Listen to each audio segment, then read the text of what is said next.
Are you one of those people who just comes alive when the sun goes down? Society loves to praise the early bird, but psychology is starting to show us that for a lot of people, staying up late isn't some kind of bad habit. It's actually about how your brain is wired.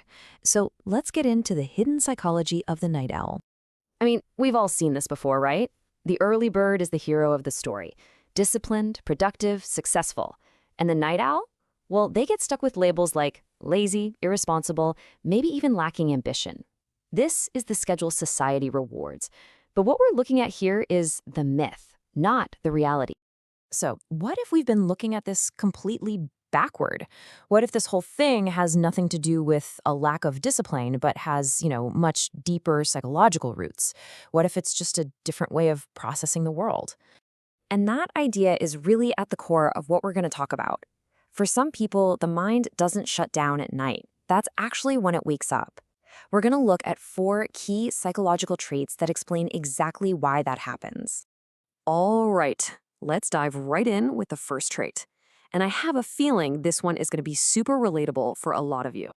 So, trait number 1 is this incredible sense of mental clarity that only seems to show up after dark. It's all about finding this unique kind of mental freedom when the rest of the world finally goes quiet. And this quote just nails it, doesn't it? For people with this trait, the night isn't about avoiding sleep. It's about finally getting the space you need to think clearly. It's kind of like trying to have a really deep conversation in a packed, noisy restaurant versus a quiet, empty library. It's a totally different world. And here's the breakdown of why that clarity happens. It's not just that it's quiet, it's the lack of demand. All those external pressures from the day, the deadlines, the expectations, they just dissolve. The social demands are gone. Your phone has finally stopped buzzing. And that mental quiet is what lets you go deeper, to finally hear what you're actually thinking. Okay, let's move on to trait number 2. This one directly takes on those stereotypes we looked at just a minute ago. Yeah, this one challenges that whole lazy idea head on. It reframes staying up late not as some failure of discipline, but as a completely different kind of discipline, one that's internally motivated. It's about choosing your own schedule over the one that society tries to force on you.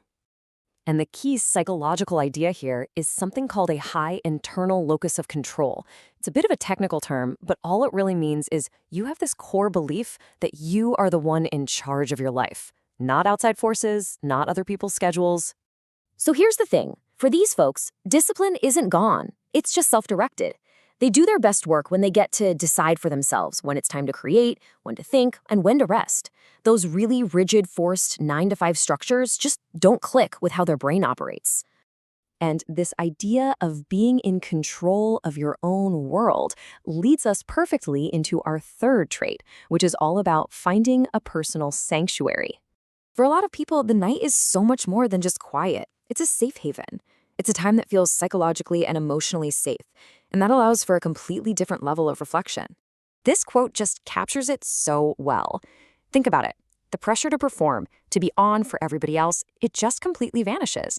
And that's what gives your mind the freedom it needs to really wander and explore ideas without any fear of judgment. The night really does become this kind of recovery zone from all the emotional heavy lifting of the day. There's no one you have to explain yourself to, no need to perform or respond. It's a time where you can just be you, your most authentic self, without worrying what anyone else thinks. And that brings us to our 4th and final trait. This is probably the one that people most associate with night owls: creativity. There's actually a lot of research showing a really strong link between working in non-traditional hours and creative thinking. For so many artists, writers, designers, and musicians, the night is when the magic really happens. And here's why that might be. At night, the analytical, rule-following, checklist part of our brain is a little more relaxed. This lets us become more open to weird connections and new ideas. It's that flow state where you're not just solving problems, you're imagining whole new possibilities. Okay, now this part is incredibly important. Having these traits isn't automatically a superpower. The real issue here is balance. This tendency to be a night owl has to be managed with intention. Otherwise, it doesn't become a strength, it becomes a major detriment to your health. This comparison really lays it all out. When you manage it well, being a night owl means you're internally driven, you're creative, you're deep. But when it completely replaces sleep, it just harms your health and reinforces all those negative stereotypes we talked about at the beginning. It really is all about intentionality. And really, this is the big takeaway. Being a night owl doesn't make someone weaker or less disciplined. A lot of the time, it just means they have a mind that's misunderstood, a mind that truly wakes up when the rest of the world is shutting down for the night. So, I'll leave you with this final thought to chew on. For you, or for the night owls that you know, is staying up late really a lack of control, or is it the one time your mind finally, truly feels free?